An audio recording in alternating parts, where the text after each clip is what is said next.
하나님의 말씀 시편의 1장의 1절부터 6절입니다.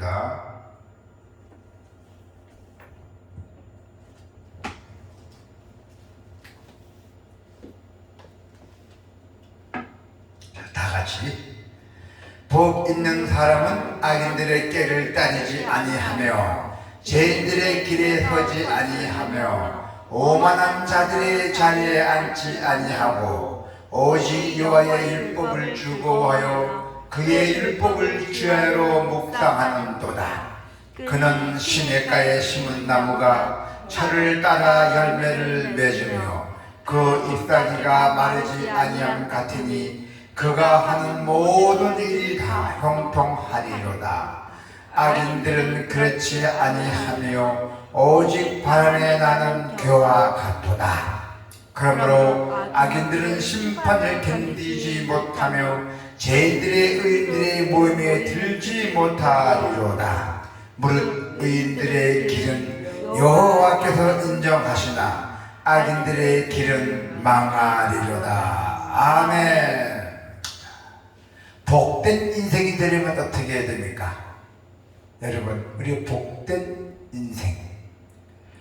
자, 사람은 누구나 복된 인생을 살기 원하죠. 우리가 세상을 살아가면서 복을 많이 받고 살아가는 길을 우리가 바라고 있습니다. 이 복된 인생이란 후회 없이 탐을 즐기면서 다른 사람들에게 칭찬받을 만큼 훌륭하게 사는 인생입니다. 우리는 이 세상을 살면서 과연 어떻게 해야 복된 인생을 살 수가 있을까요? 성경은 복 있는 자로 살기 위해서 하나님이 원하시는 길을 가야 한다고 말합니다.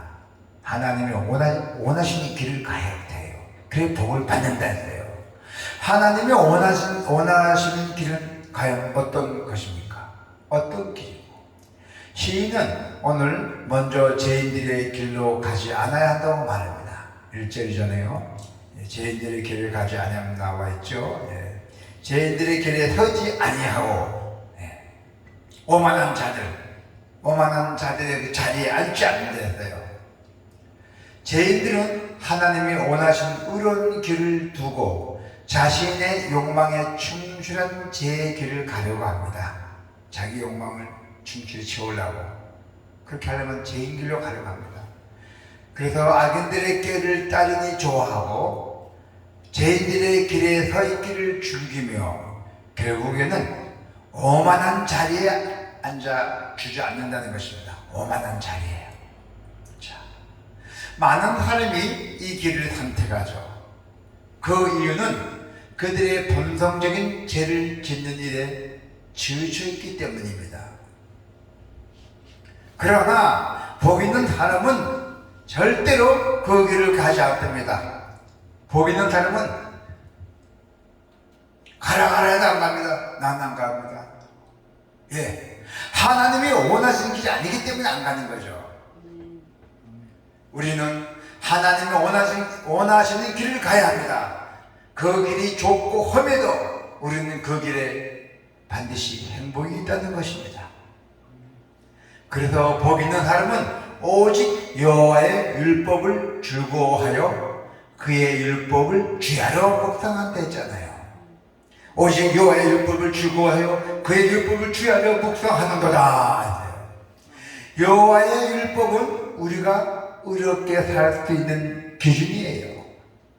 우리는 하나님이 정해 주신 율법을 즐거워하며 그 기준대로 우리는 살아가야 한다는 것입니다. 할렐루야.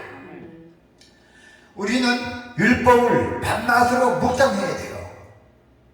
묵상한다는 것은 뭡니까? 중얼거리고 있는 것이에요. 항상 왕왕왕왕 이러면서 즉 말씀을 깨닫는데 멈추지 말고 말씀의 의미를 생각하고 삶에 적용하기 위해서는 우리가 반드시 노력해야 돼요. 노력 없이는 아무것도 안 된다고 했어요.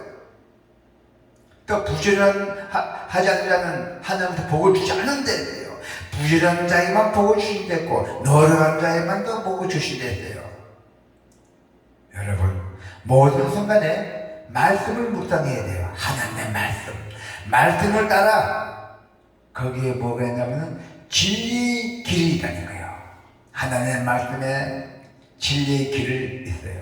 그래서 우리는 하나님의 말씀에 진리의 길을 찾고 걸어가야 한다는 것입니다.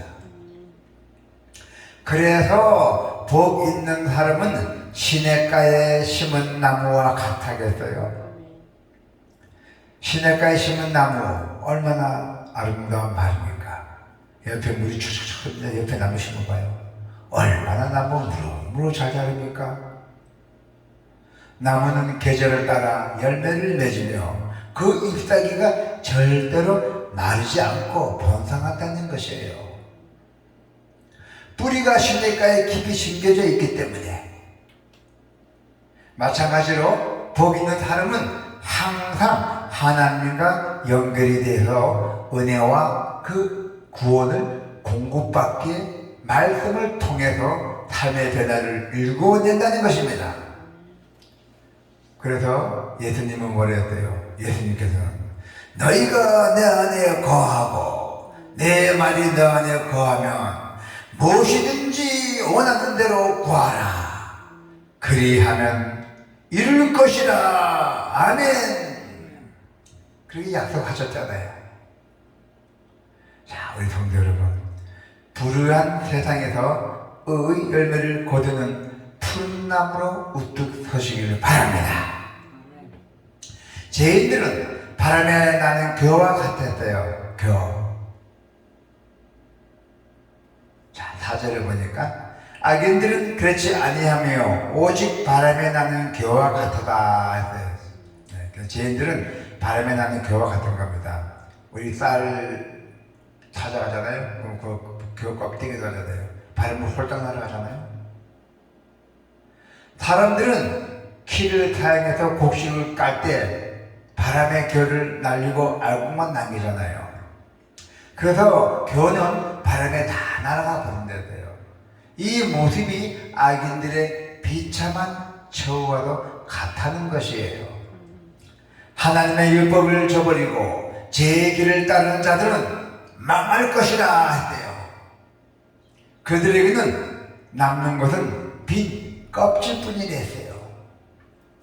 우리는 진리의 말씀을 통해서 빈 껍질이 아닌 시들지 않는 열매를 남겨야 돼요. 할렐루야.